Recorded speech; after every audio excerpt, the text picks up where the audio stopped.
नमो अरहन्तानं नमो सिद्धानं नमो आयर्यानं नमो वज्रायणं नमो लोये सवसाहुनं तीन भुवन में सार वीतराग विज्ञानता शिव स्वरूप शिव का नमो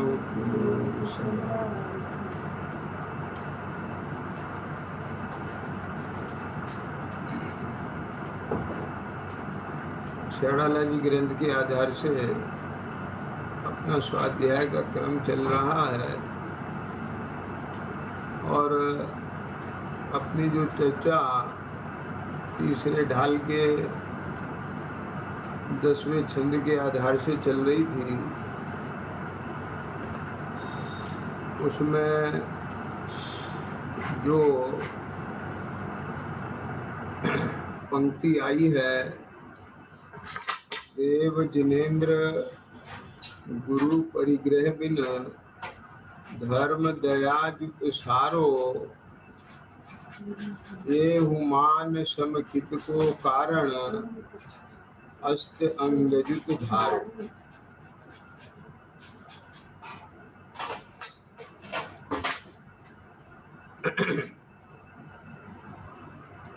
माने जिनेन्द्र देव निर्ग्रंथ गुरु और दया में धर्म, इन सभी को सम्यक दर्शन का कारण मानना चाहिए। तो यहाँ कारण में वही है ना, अन्वय मान करके है ना उपचार से कारण कहा है। ख्याल में आ गया ना? मतलब इनकी श्रद्धा हो जाने पर सम्यक तो हो भी सकता है और नहीं भी, लेकिन इनकी श्रद्धा हुए बिना सम्यक दर्शन नहीं होता।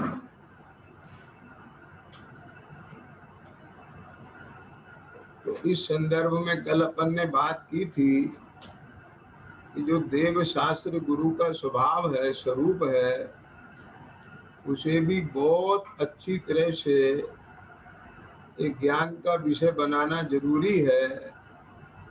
अन्यथा ख्याल में आया ना, इसमें अगर कोई चूक रहेगी तो तत्व निर्णय में भी अपने को सफलता नहीं मिल पाएगी।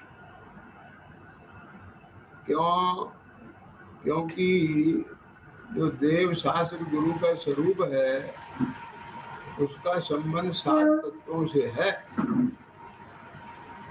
जैसे कल बात की थी कि अरहंत देव के स्वरूप में, अरहंत का जो स्वरूप है वो केवल इतना नहीं है कि वे समव शरण में होते हैं, ख्याल में आया ना, और उनकी इंद्र उपासना करते हैं, तो उनका जो बाह्य पुण्य प्रमाण, ये जो उनका स्वरूप है बाह्य है, वहाँ से जो जीव केवल उनके स्वरूप की प्रतीति करते हैं, ख्याल में आ गया ना, तो वो उस तत्व तक नहीं पहुंच पाते, वितराग विज्ञानता तक, जो वास्तव में अरहंतपना है। आप समझे ना? ये जो 4 घातिया कर्मों का क्षय हुआ है, तो 4 घातिया कर्मों का क्षय होकर के उसके अभाव में ये जो आत्मा का स्वभाव प्रकट हुआ है, तो स्वभाव के प्रकट होने पर जो वितराग विज्ञानता प्रकट हुई है, यानी जो आत्मा का ये जो ज्ञान दर्शन स्वभाव है, वो पूरी तरह से स्वाभाविक, पूरी तरह से जो उसका स्वरूप है, पूरी तरह से जो उसका निर्मल परिणमन है, ख्याल में आया ना, वो व्यक्त हो गया है। अब वो व्यक्त होने पर वहाँ उनको अनंत सुख आया है, अनंत ज्ञान प्रकट हुआ है, अनंत दर्शन प्रकट हुआ है, ख्याल में आया, अनंत वीर्य प्रकट हुआ है।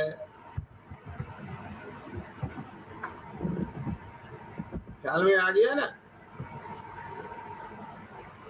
तो मेरा मतलब कहने का ये है यहाँ कि यदि वहां से इसे नहीं समझा गया तो इस जीव की दृष्टि स्वभाव तक नहीं पहुंच पाएगी। और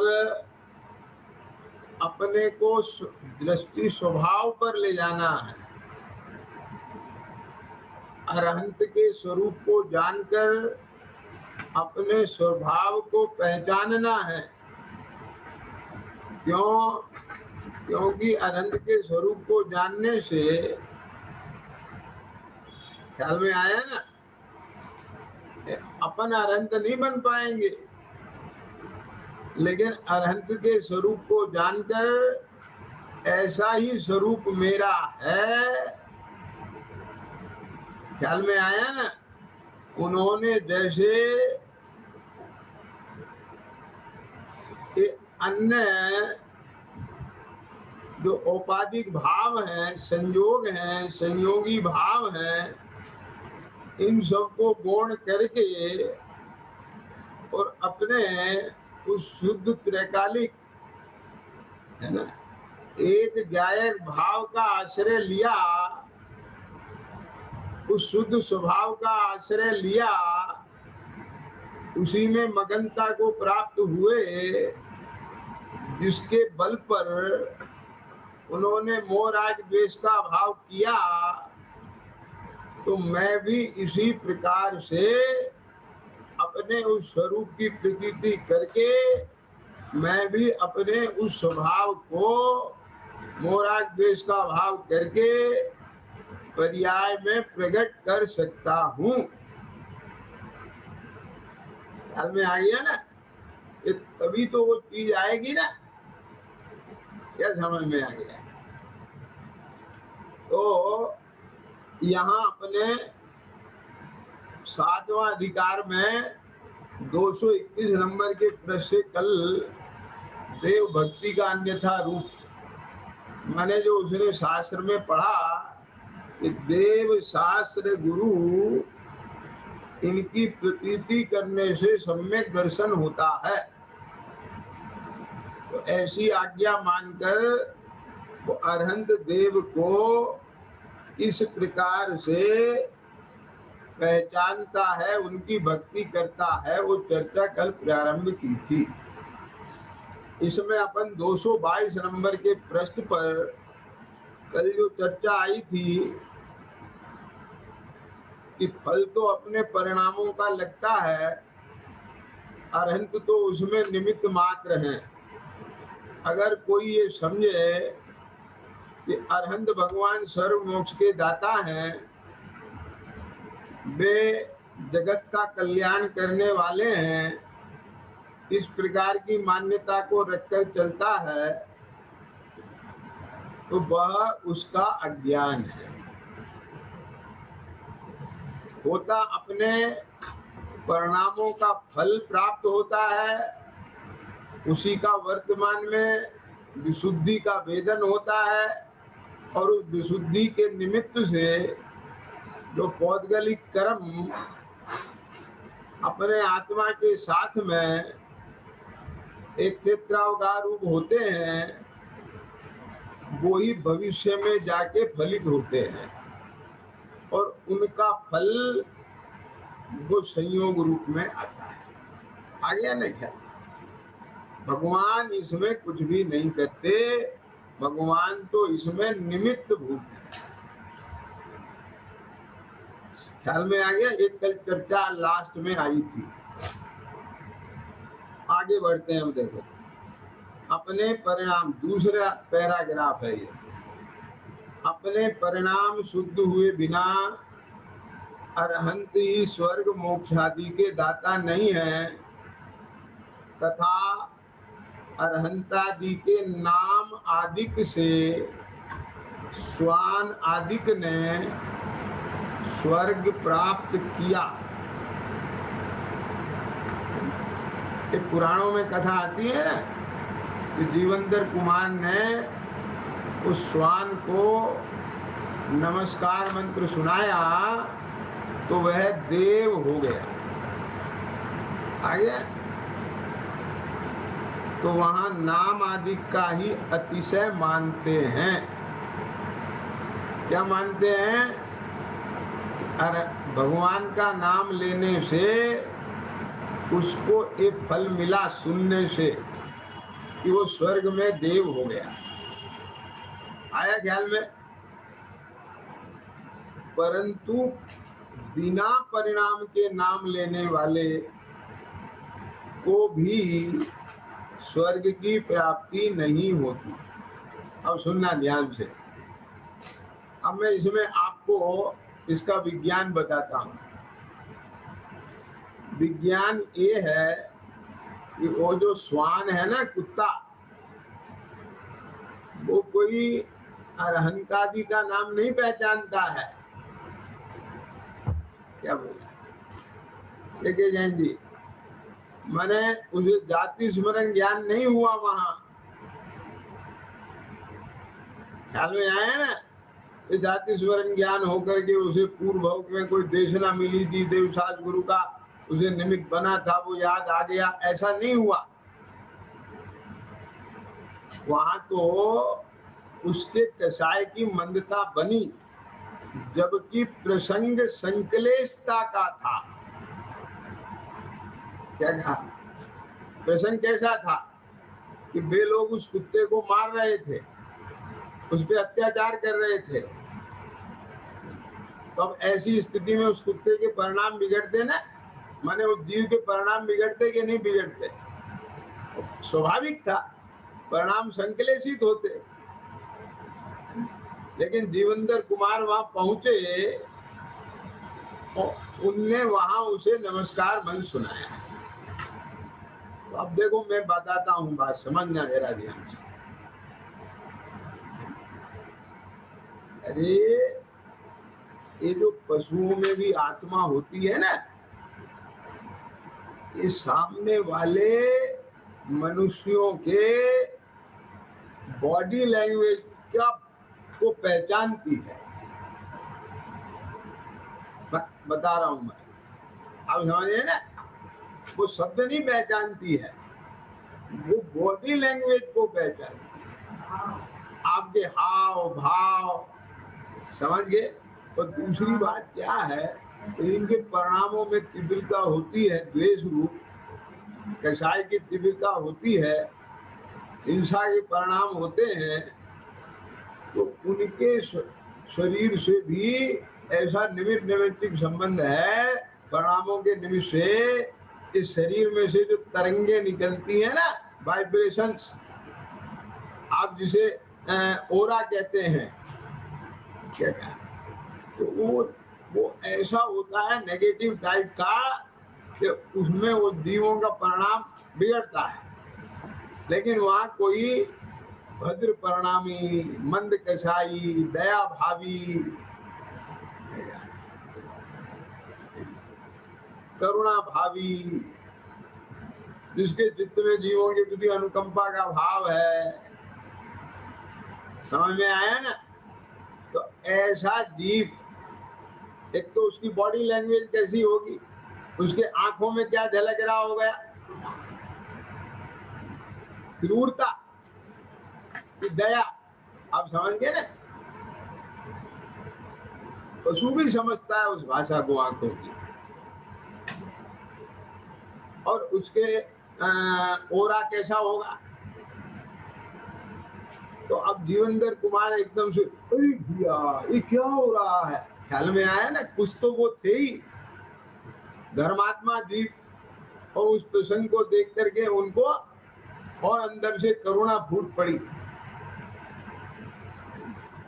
तो ऐसे व्यक्ति को उस श्वान ने अपने समीप जानकर कैसा महसूस किया होगा, सिक्योरिटी फीलिंग का परिणाम आया होगा ना उसको।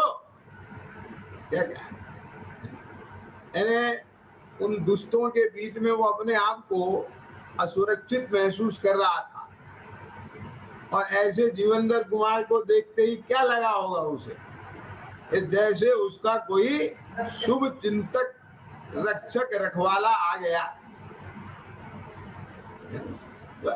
निश्चिंता, निर्भयता, ये सब बनी उसे।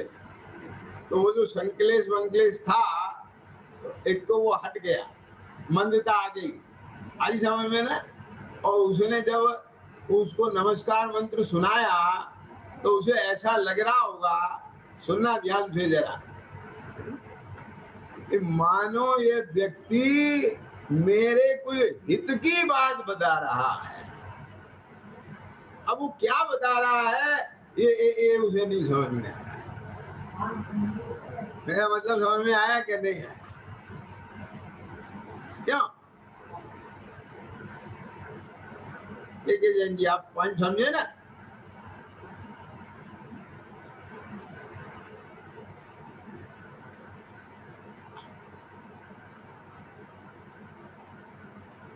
इतना सब समझ में आता है, कुछ भी समझ में नहीं आए, पर इतना समझ में आता है कि एक कोई मेरे हित की बात बता रहे हैं। ख्याल में आ गया ना? क्या समझ में है?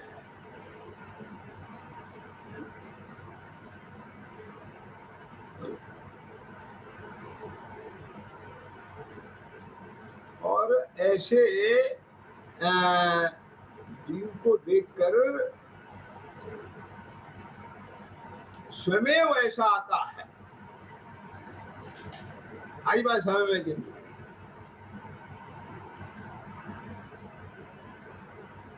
तो इसमें जो फल लगा है उसको, वो जो उसके अंतर में जो भावों का परिवर्तन हुआ, आप बात समझ गए? अब उसका उदय था जीव का, ऐसा निमित्त बन गया। आया समझ में कि नहीं आया भाई जी?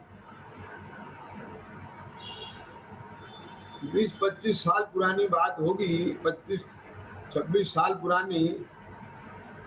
मैं अपना दूध दुहाने जाता था गाय का लेने के लिए, है ना, पास में। तो जहाँ दूध दुहाने के लिए जाते थे हम, तो रास्ते में देखा एक गधा होता है ना, गधी, अब वो नाले में गिर गई। अब कुछ लोगों ने उसे नाले में से तो निकाली, अब उसको घाव वाव हो गए, घरों में रोज आ गई, और निकाल के छोड़ दिया। मैं उधर से निकला तो मैंने देखा, तो फिर मतलब उसका फिर मैंने उसको पानी वानी से धुलवा के दवा मल्लम करवाई, और फिर अपने स्कूल के वहाँ पर उसको उठवा करके उसके झोपड़ा वगैरह बनवा करके, और 4-6 दिन जो भी है, जितना आयु था, तो मैंने 20-25 दिन तो मुझे ध्यान पड़ रहा है लगे होंगे, तो उतने दिन बराबर उसकी वहाँ सेवा टहल की। आप समझिए ना। और उसका पुण्य योग ऐसा था, देखो, कि जब उसका देह छूटा ना, तो नमोकार मंत्र सुनते हुए देह छूटा। ख्याल में आ गया? अब बोलो उसका उदय है क्या? तो उस जीव का ऐसी होनहार उदय थी, क्या समझ गया? तो मैंने उसके भावों में जो नाला में गिरी वो, तो कैसी घबराहट आई होगी, आप समझ गए ना। और फिर वो निकालने के बाद उसे इतना तो समझ में आ रहा होगा कि ये मेरे को हित की कर रहे हैं, मल्लम लगा रहे हैं, सेवा कर रहे हैं, तो उसके अंदर सिक्योरिटी फीलिंग बनी होगी कि नहीं बनी? अब उसको इतना तो लगता होगा ना कि ये लोग मेरी सेवा कर रहे हैं, मुझे चारा खिला रहे हैं और मेरे को कुछ सुना भी रहे हैं। तो अब भले ही वो शब्दों का ज्ञान नहीं है, लेकिन भावों से तो भावों का टचिंग होती है क्या नहीं होती है? तो उस भाषणा से उसको अच्छा लगता है और उसके परिणामों में जो सरलता मंदता आती है, कषाय की शांतता बनती है, उससे उसका फल मिलता है। अब आ गया कौन समझ में नहीं? और धर्मात्मा किसका नाम सुनाएंगे? भगवान का ही नाम सुनाएंगे ना, धर्म का ही तो बात बताएंगे ना। ये तो स्वाभाविक है। ख्याल में आ गया कि नहीं आया? तो अब देखो देखो यहाँ कहते हैं, परंतु परिणाम बिना नाम लेने वाले को भी स्वर्ग की प्राप्ति नहीं होती। क्या कहा? तब सुनने वाले को कैसे होगी?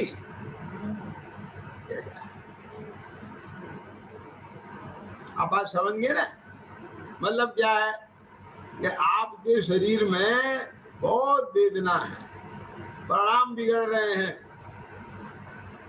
और आप मुंह से जो है भगवान का नाम ले रहे हैं। आगे समझ में नहीं? नाम तो ले रहे हैं, लेकिन परिणाम संक्लेशित है, औपचारिकता में ले रहे हैं। आगे समझ में ना? उससे काम नहीं। यहाँ कह रहे हैं कि नाम लेने वाले को स्वर्ग नहीं मिलता, तो सुनने वाले को कैसे मिलेगा? अरे भाई जी, आप समझे ना क्या कहा?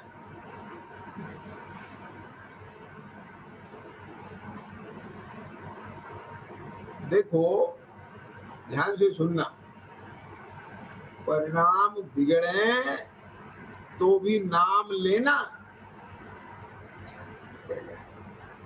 इसे ये नहीं समझ लेना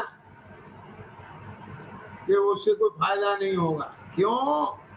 क्योंकि नाम ले रहा है, इतनी वेदना होने पर भी, तो इसके तो नंबर मिलेंगे ना, भले उतने परिणाम नहीं लग रहे हैं। आई समझ में ना? और ये भी हो सकता है कि बीच बीच में उसका चित्त शरीर के संकलेश से हट करके उधर लग जाए, और निमित्त तो है ना उपस्थित। ख्याल में आ गया कि नहीं आ गया? क्योंकि ये भी सिद्धांत है कि कार्य जो होता है उसमें अपना उपादान भी होता है और बाहर में निमित्त भी होता है।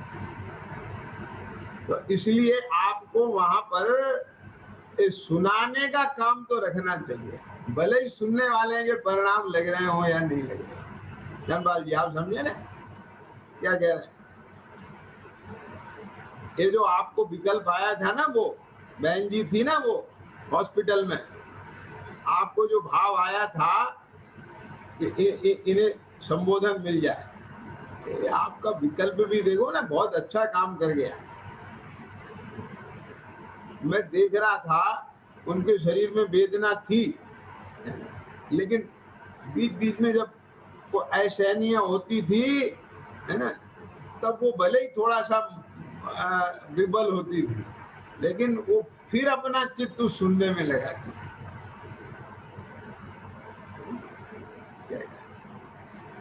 आप लोगों ने सुनी है वो? क्या सुन लिए? विपिन जी नहीं सुन पाए अभी। के जैन जी, आपने सुना है? वो YouTube पे आ गई है वो समाधि वाली।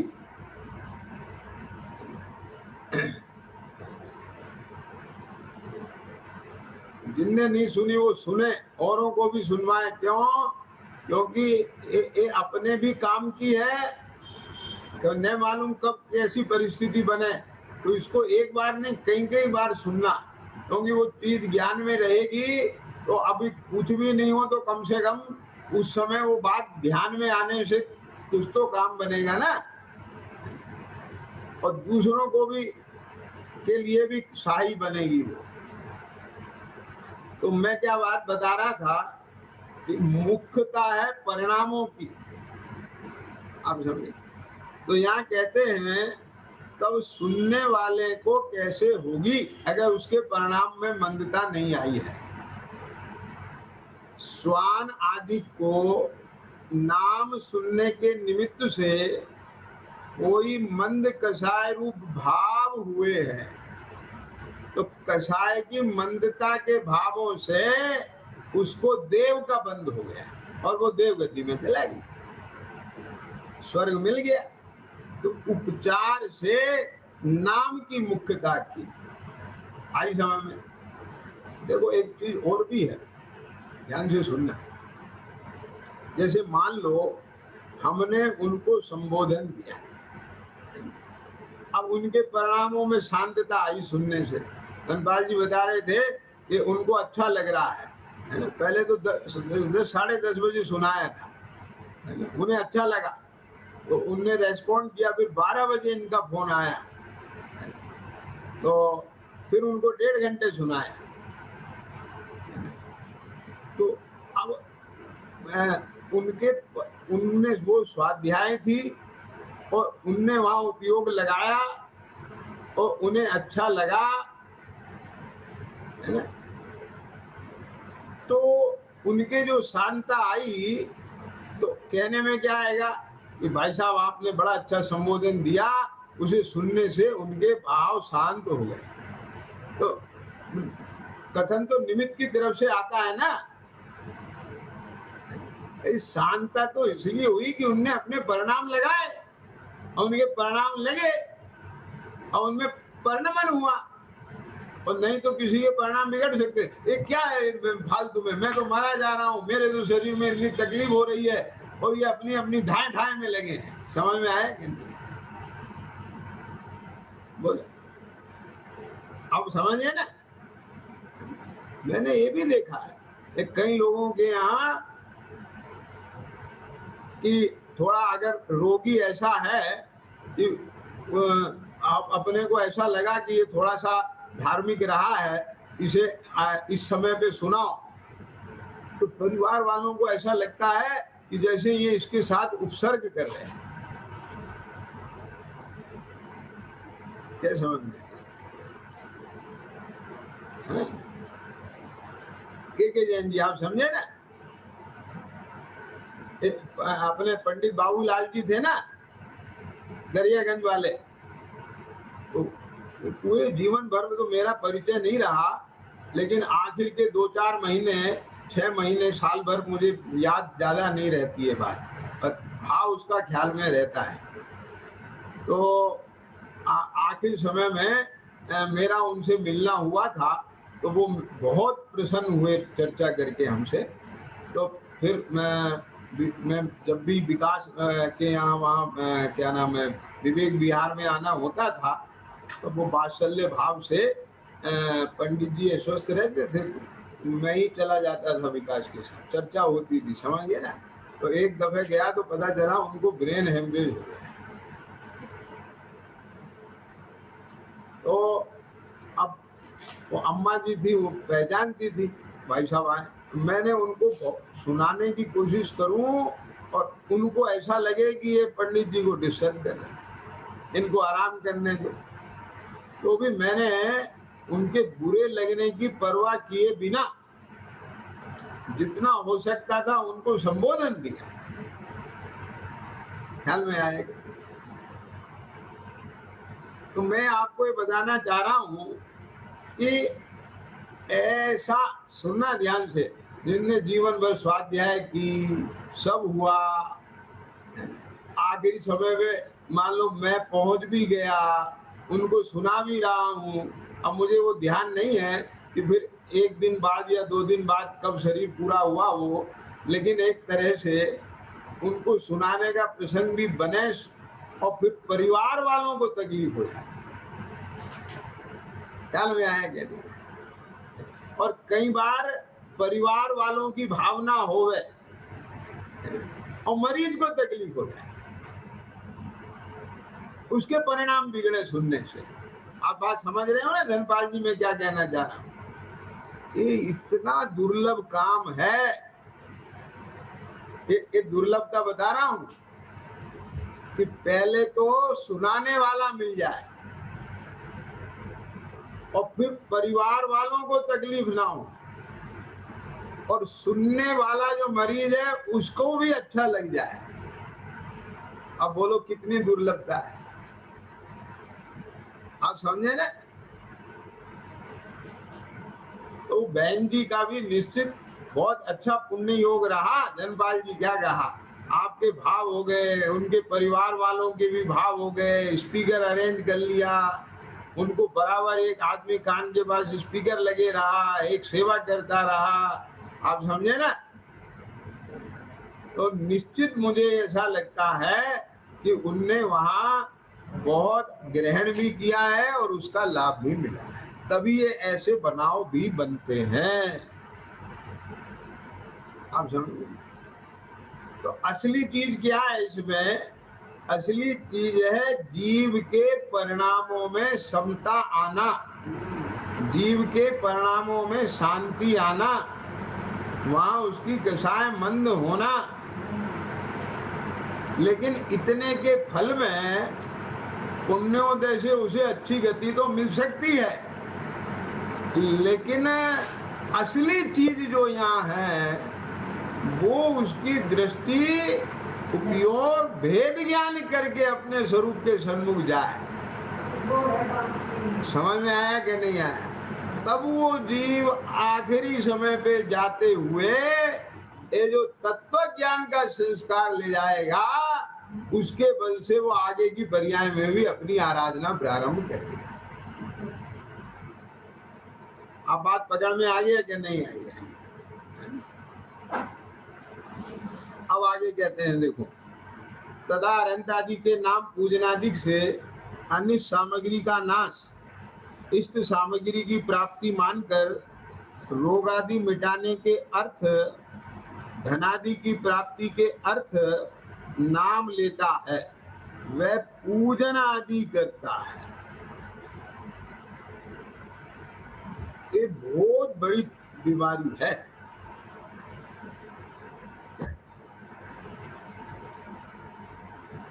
आप समझ गए ना? ये जिसको होती है वो इसे स्वीकार करने तैयार नहीं। क्या ये क्या मतलब कि इनका नाम पूजनादि लेने से मेरे अनिष्ट सामग्री मिट जाएगी और मुझे इष्ट सामग्री की प्राप्ति होगी, ऐसी बुद्धि, ऐसी मान्यता के साथ अनिष्ट को मिटने के लिए प्रतिकूलता और अनुकूलताओं को प्राप्त करने के लिए वह अरहंतादि के नाम और पूजनादि करता है। अब ध्यान देना जरा, देखो इतना तो अंतर है कि वो कहीं जाकर के चादर नहीं चढ़ा रहा है। आया समझ में कि नहीं आया? कहीं यज्ञ आहुतियां नहीं कर रहा है, बलि नहीं दे रहा है। आवाज समझ में आया ना?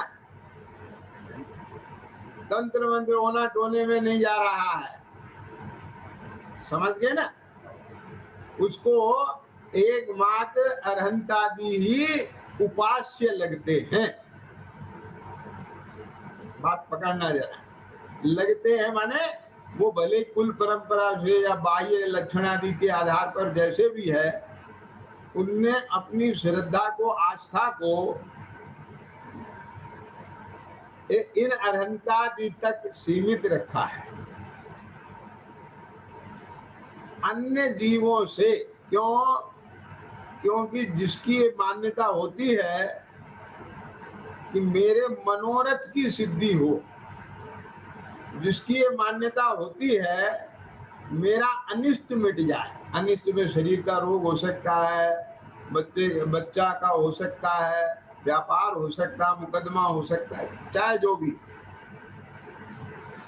वो दूर हो जाए, है ना। और मेरे को बहुत बाहर में पद प्रतिष्ठा धन आदि स्वास्थ्य और ये सब मिले, तो उस मनोरथ के लिए आप किसी का भी माथा कहीं भी पटकवा सकते हैं। अब बात समझ में है। लेकिन इसके इतनी विशेषता है कि ये इसके लिए भी कहीं भी नहीं माथा पटकता, बात समझे ना। क्योंकि इसको ये पता चल गया है कि उसमें मिथ्यात्व होता है और उसे संसार में रुलना पड़ता है। भले ही संसार में रुलने के भय से, मिथ्यात्व के भय से एक कहीं नहीं जाता हो, ख्याल में आ गया, तो भी सुनना ध्यान से, इसे जो इंद्रिय सुख में सुख बुद्धि और बाह्य प्रतिकूलताओं में अनिष्ट बुद्धि और बाह्य अनुकूलताओं में इष्ट बुद्धि, ये इस बात का प्रमाण है कि इसकी देह में एकत्व बुद्धि है। आगे ना ख्याल में बात क्या क्या हो गया। और इसने एक वीतरागी परमात्मा को भी देने वाला मान लिया है।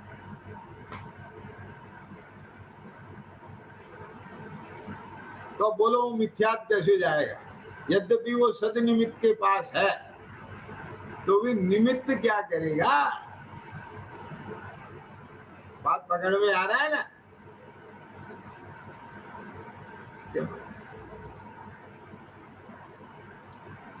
क्यों धर्मपाल जी, आप समझे ना? मैंने अभी बोला ना कि मैं धर्म की बात सुनाऊं और सुनने वाले के परिणाम और संकलेशित,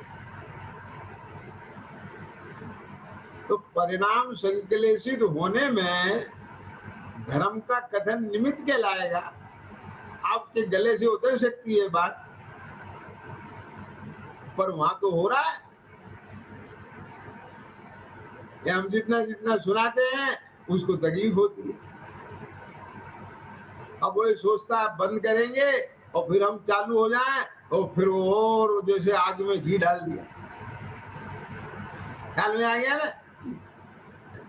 क्यों? तो ये सब क्या है? असली चीज तो उसके उपादान का परिणमन है। क्या समझ में आ रहा है ना? जब उसका उपादान का विपरीत परिणमन हो रहा है तो वो धर्म के वचन भी प्रतिकूल पड़ रहे हैं। क्या समझ में? तो अब यहाँ क्या कह रहे हैं देखो, बिल्कुल साफ लिखा है, रोग आदि मिटाने के अर्थ, धनादि की प्राप्ति के अर्थ, लिखा है ना साफ। रोग आदि मिटाने के अर्थ, धनादि की प्राप्ति के अर्थ नाम लेता है, पूजनादि करता है। अब सुनना, यदि किसी के भी सॉफ्ट कॉर्नर है इस बात का, अब बैठ करके एकांत में अपने अपने अंदर में झांक के देख लेना भैया।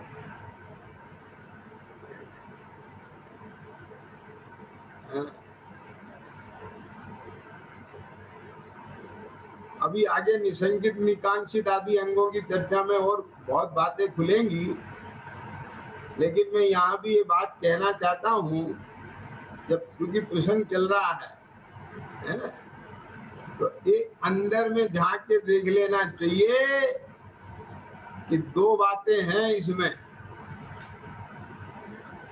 कि एक तो सुनना ध्यान से जरा, धनादि की प्राप्ति का राग ये तो ज्ञानी के भी हो सकता है, रोग आदि मिटाने का भाव ये तो ज्ञानी के भी हो सकता है। क्या समझ में आ गया ना?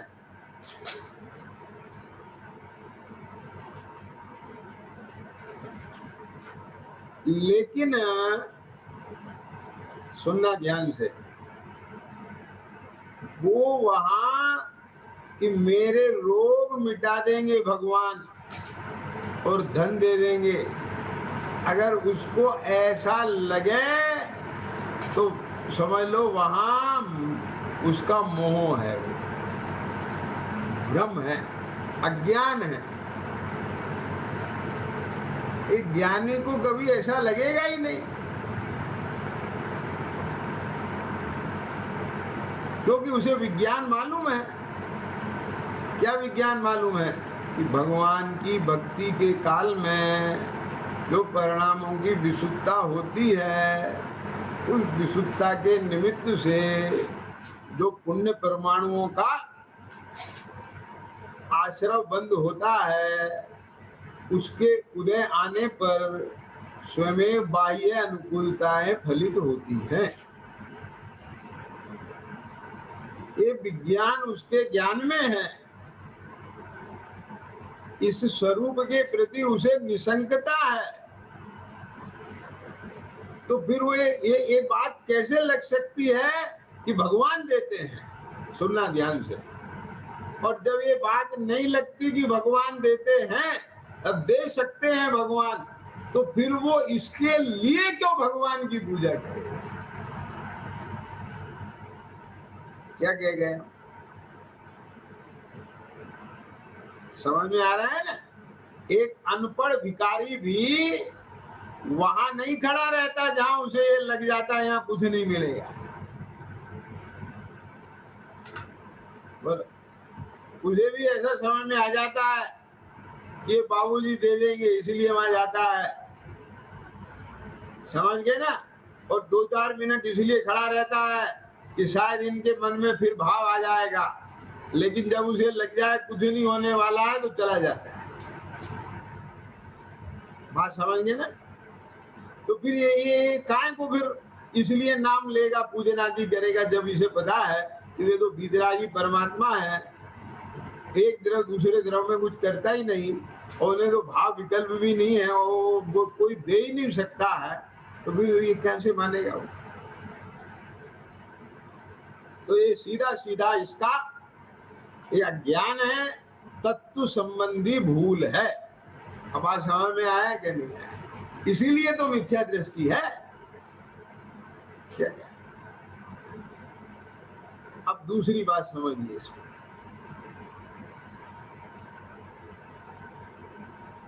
तो क्या ज्ञानी अरहंत आदि के नाम पूजनादि नहीं करते?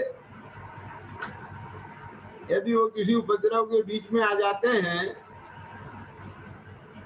तो क्या उस समय भगवान का नाम नहीं लेते हैं? क्या? ये सुनना ध्यान से। देखो, जो ज्ञानी सम्यक दृष्टि जीव होता है वो ये जानता है कि एक द्रव दूसरे द्रव में कुछ नहीं करता, भगवान कुछ नहीं देते, भगवान कुछ दे भी नहीं सकते। आर्य समय में के नहीं आगे। और यदि मैं किसी मोही रागी द्वेषी के पास जाऊंगा तो वहां मेरा मोह ही बढ़ेगा, राग द्वेष भी बढ़ेगा, और ऐसे उदय में मेरी बीमारी और बढ़ जाएगी। और क्योंकि मेरे अभी इतनी आत्मबल नहीं है, इतनी पर्यायगत कमजोरी है कि उस उदय में परिणाम विचलित हो रहे हैं, तो इसलिए मुझे ये 4 शरण हैं, इनके पास जाने से मेरा तत्व ज्ञान पुष्ट होगा। समझ में आया ना? ये मोह राग जो मेरी कमजोरी है ये मिटेगी, वहां बल मिलेगा। तो ऐसे समय में वो अपने उपयोग को जिनेंद्र की भक्ति में लगाता है। क्या के जैन जी, आप समझ गए ना? तो अब देखो, ये भी भगवान की पूजन आदि कर रहा है, अब वो ज्ञानी भी पूजन आदि कर रहा है, लेकिन दोनों के इंटेंशन अलग है कि नहीं? और दोनों के ज्ञान में वस्तु स्वरूप और विज्ञान अलग अलग है कि नहीं है? आप समझे ना? इसने भी साधन बनाया है, उसे इसने भी साधन बनाया है, लेकिन दोनों के साधन के पीछे अभिप्राय अलग है कि नहीं है? ख्याल में आ गया कि नहीं आया? तो ये बात मैंने यहाँ इसलिए खोल दी कि अगर कहीं आपको ऐसा प्रसंग देखने के लिए मिल जाए, इतनी प्रतिकूलताओं के बीच में कोई धर्मात्मा अनंत आदि के नाम और पूजन आदि में प्रवृत्ता हुआ दिखे, तो तुम उसे अज्ञानी नहीं मान लेना।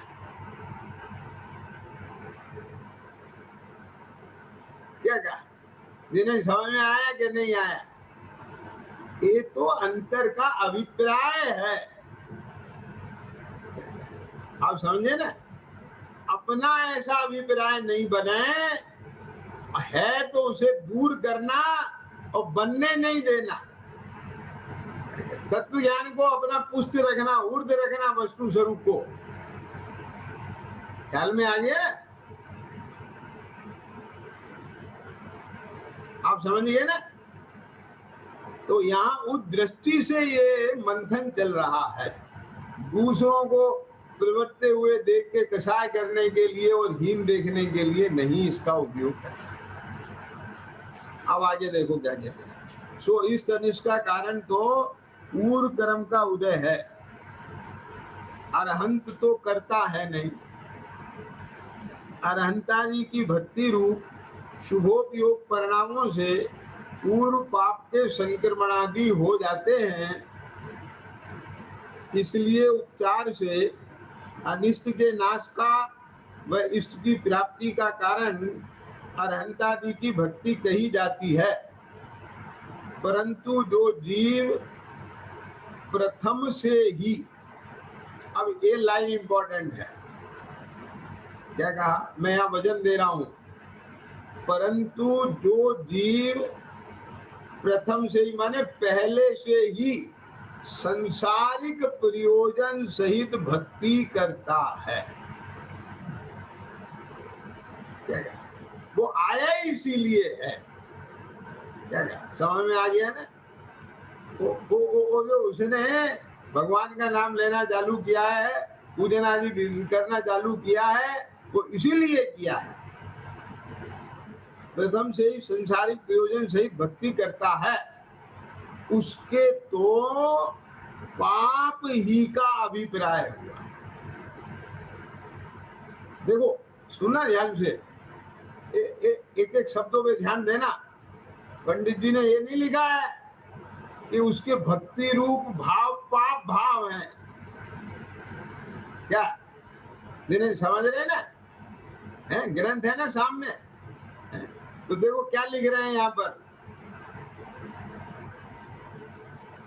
कि पाप ही का अभिप्राय हुआ। समझ में आया ना? अभिप्राय मतलब कि ये जो इंद्रिय सुख भोगने का भाव है, ये पाप भाव है। तो तू जो ये बाह्य अनुकूलता चाहता है, तो तू उसे भोगने के लिए तो जाता है ना, और अभी परिणाम है तेरे भाव है भक्ति रूप।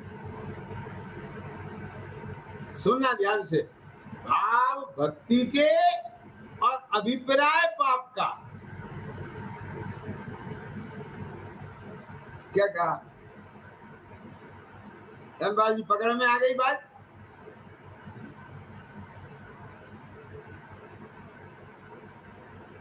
जैसे कोई व्यक्ति किसी बच्चे का किडनैप करने के लिए उसे लड्डू खिलाए, खिलौने दिलाए, तो उसके भाव कैसे चल रहे हैं? अब बात समझ में आ गया ना? उसका व्यवहार कैसा है, लेकिन अभिप्राय कैसा है, आई समझ में कि नहीं आया? और एक माँ है, बेटे से कहे लड्डू खत्म हो गए हैं, रखे लड्डू नहीं खाने दे, बच्चा रो रहा है तो भी नहीं दे, तो व्यवहार कैसा है? लेकिन अभिप्राय कि वैद्य जी ने मना करा है, लड्डू खाएगा तो बीमारी बढ़ जाएगी। आगे समझ में कि नहीं आ गई? तो वो उसका व्यवहार तो बहुत अच्छा लग रहा है आपको, खिलौने दे रहा है और उसको मिठाई खिला रहा है, पर इन सबके पीछे अभिप्राय काहेंगा? पाप का है ना? मेरा मतलब समझ में आया कि नहीं आया? अरे बकरे को बहुत अच्छी अच्छी चीजें खिला रहे हैं क्या, लेकिन अभिप्राय काहेंगा? हिंसा का है ना? तो बात पकड़ में आ गई कि नहीं आ गई? तो यहाँ वो भक्ति के भाव को पाप भाव नहीं कहा, क्या लिख रहे हैं? अभिप्राय पाप का है। तो अभिप्राय संबंधी जो बंध होगा वो पाप रूप होगा, और जो परिणाम संबंधी बंध होगा वो कसाय की मनता रूप शुभ रूप पुण्य रूप होगा। आई समझ में कि नहीं आए के जैन जी? बराबर। तो उधर अघातिया कर्म में जो जाएगा वो पाप बंध जाएगा, और इधर जो घातिया में जितना उसके कसाय की मनता रूप भक्ति रूप शुभ भाव है, तो उतना उसको पुण्य संबंधी हल्की जाति का ही सही बने। बात पकड़ में आया ना? ऐसा नहीं है कि वो पाप के अभिप्राय वाले को पुण्य भाव नहीं है वहां। ख्याल में आ गया क्या नहीं? तो देखो क्या कहते हैं यहाँ पर, उसके तो पाप ही का अभिप्राय हुआ। समझ में आया कि नहीं आया? देखो मिथ्या दृष्टि जीवों के भी कार्य सिद्ध होते हुए दिखते हैं। रावण को बहुरूपणी विद्या सिद्ध होगी कि नहीं होगी? आप समझे ना? तो उसने भगवान की भक्ति किस लिए की है ना? तो मतलब कहने का ये है कि इन चीजों में नहीं अपने को जाना है, अपने को तो मिथ्या दर्शन और सम्यक दर्शन का मुद्दा है। ये जो प्रकरण चल रहा है यहाँ, अरहंतादि से हमको कौन सा प्रयोजन साधना है? कि हमारे मिथ्यात्व का नाश होवे और सम्यक दर्शन की प्राप्ति होवे। तो मुद्दा ये है। तो अगर किसी ने अरहंतादि की उपासना अनुकूलता के अभिप्राय से की है, तो उसने वहां अपना मिथ्यात्व का ही तो पोषण किया है, तो वहां उसे सम्यक दर्शन का निमित्त कैसे बनेंगे अरहंत भगवान? बात यह है मुद्दे की। आप पॉइंट पकड़े कि नहीं पकड़े? तो देखो क्या कहते हैं, है ना? तथा कितने ही जीव भक्ति को मुक्ति का कारण जानकर वहां अति अनुरागी होकर प्रवर्तते हैं। बिल्कुल एक लय हो गए, तद्रूप हो गए। तो वह तो अन्य मति जैसे भक्ति से मुक्ति मानते हैं, वैसे ही इनके भी श्रद्धान हुआ। परंतु भक्ति तो राग रूप है और राग से बंध है, इसलिए वह मोक्ष का कारण नहीं है। ख्याल में आ गया ना? जब राग का उदय आता है तब भक्ति ना करे तो पापानुराग हो। ध्यान में आए, यानी आपका परोन्मुख उपयोग चल रहा है। अब पर अगर आपने वहां अपने उपयोग को पर में जो सच्चे निमित्त हैं, देव गुरु धर्म धर्मात्मा है ना, धर्म के निमित्त, वहां अपना उपयोग नहीं लगाया तो कहाँ लगेगा? पंचेंद्री के विषय कषायों में लगेगा, भोगों में जाएगा। आप समझ गए कि नहीं समझ में आ गया? तो कैसा होगा? वहां पापानुराग होगा। इसलिए अशुभ छोड़ने के लिए ज्ञानी भक्ति में प्रवर्तते हैं। समझ में आया कि नहीं आया?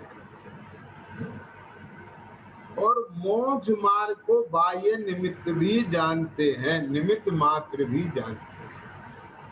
अब ध्यान से सुनना जरा,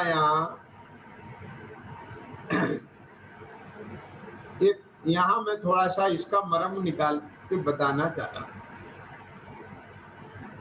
ये जो लाइन पढ़ी है हमने यहाँ पर के जैन जी, इसलिए अशुभ राग छोड़ने के लिए ज्ञानी भी भक्ति में प्रवृत्ते हैं और मोक्ष मार्ग को बाह्य निमित्त मात्र भी जानते हैं। इसमें ये दो बातें हैं। क्या? कि मोक्ष मार्ग को बाह्य निमित्त मात्र भी जानते हैं, क्योंकि यदि मोक्ष मार्ग को उपादान रूप जाने तो फिर तत्व की भूल हो गई। ख्याल में आ गया क्या नहीं आया? तो बाह्य निमित्त मात्र है, सुनना ध्यान से, लेकिन ये बाह्य निमित्त मात्र है, ये पूरा निमित्त मात्र है। नहीं समझ में आई? ये जो यहाँ लिखा है ना, मोक्ष मार्ग को बाह्य निमित्त मात्र जानते हैं, इसका वजन हल्का नहीं है। इनको हल्के से ले लिया। और जब अपन ये पढ़े तब अशुभ राग छोड़ने के लिए ज्ञानी भक्ति में प्रवृत्ते हैं, तो इसको भी बहुत हल्के से ऐसा ले लेते हैं कि वो तो भक्ति में इसलिए प्रवृत्ते हैं जिससे अशुभ में ना जाए। क्या समझना जरा। तो मालूम है जिनके यथार्थता नहीं है, सम्यक बना नहीं है, तो वो मालूम क्या करते हैं? इस लाइन को पढ़ के मैं भक्ति में तो प्रवृत्ते हैं, क्योंकि इसमें लिखा है ना ज्ञानी भी प्रवृत्ते हैं। ध्यान से सुनना जरा बात। लेकिन पता कैसे प्रवृत्ते हैं? बोले उदासीनता से प्रवृत्ते हैं। तो बोले हम तो इसलिए प्रवृत्त रहे हैं ताकि हमारा अशुभ में उपयोग ना जाए। मैंने हम भक्ति में प्रवर्तना नहीं चाहते हैं।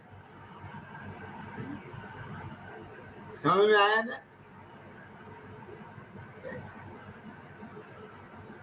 अशुभ में नहीं जाए इसलिए प्रवर्तन। तो मालूम है बात तो सच्ची है ये बात, लेकिन इसमें एक धर्म छूट जाता है, एक मुख्यता जो है वो बात की छूट जाती है, और जो बहुत मुख्य है। अब सुनो ध्यान से, मैं बता रहा हूं। देखो, जिसको अपने स्वरूप की दृष्टि होती है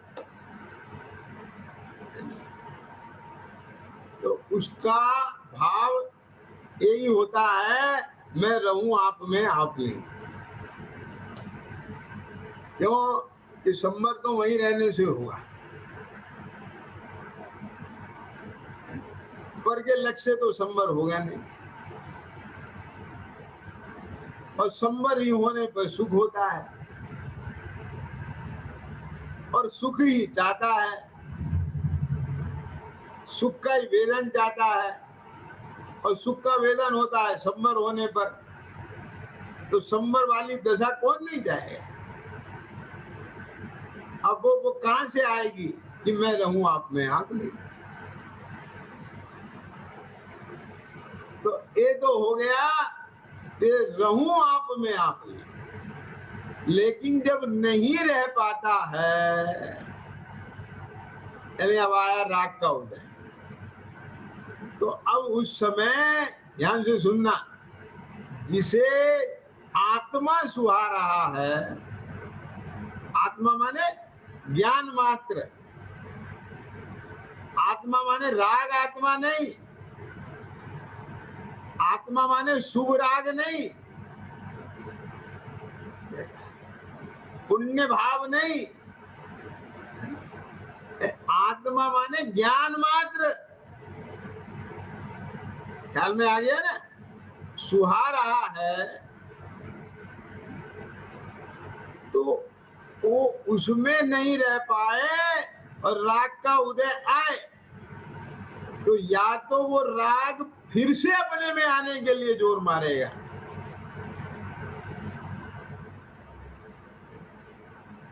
ख्याल में आ गया ना? और यदि अपने में नहीं आ पा रहा है, थोड़ा तीव्र राग का उदय हो गया है। तीव्र राग से मतलब एक तो राग ऐसा कि जो अपने में खींच रहा है, और एक राग ऐसा कि वो अपने में नहीं खींच पा रहा है, तो वो नियम से वो देव गुरु धर्म की तरफ खींचेगा। क्या जिन्हें समझना जरा बात, जिसको धर्मी आत्मा की रुचि हुई है, उसको बाह्य में अरहंतादि के प्रति ही उसका राग जाएगा। क्या? या तो वो जो अपना गुण स्वभाव है तो उसमें जाके मगन हो रहा है, अब नहीं है वहां पर, तो क्या करेगा फिर?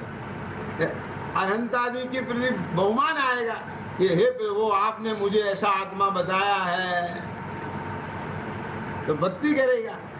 उनके जो गुण धर्म है, जो उनकी दशा प्रकट है, उसे उनके प्रति अनुराग आएगा, भक्ति आएगी।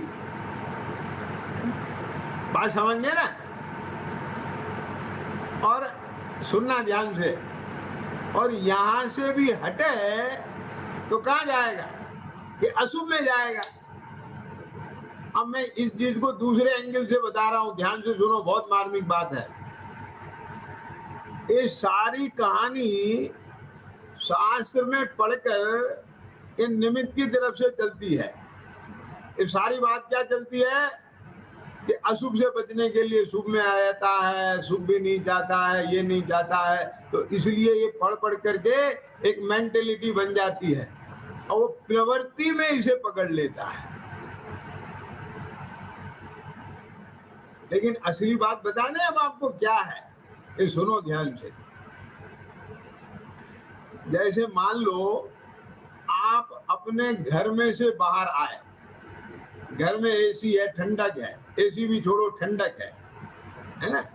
अब वो जो ठंडक है, उस ठंडक में से बाहर निकले, तो मैं आपसे पूछता हूं, आप तो भले दिमाग लगा लें,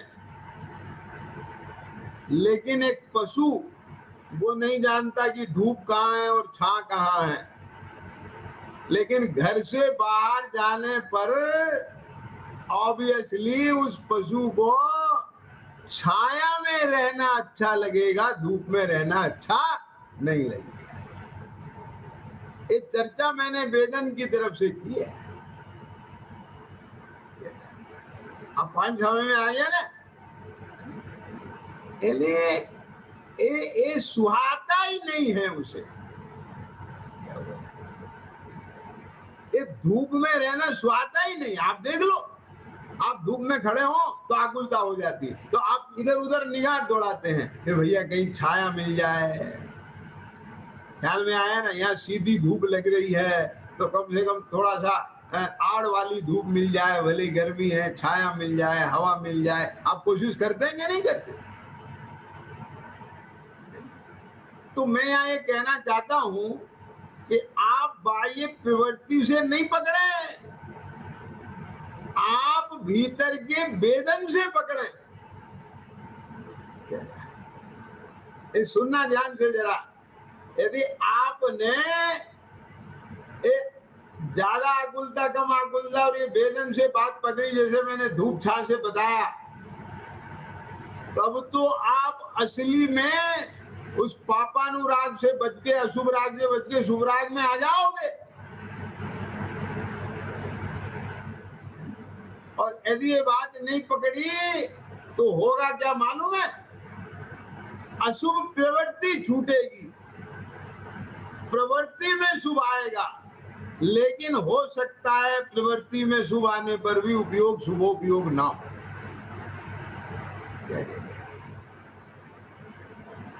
क्या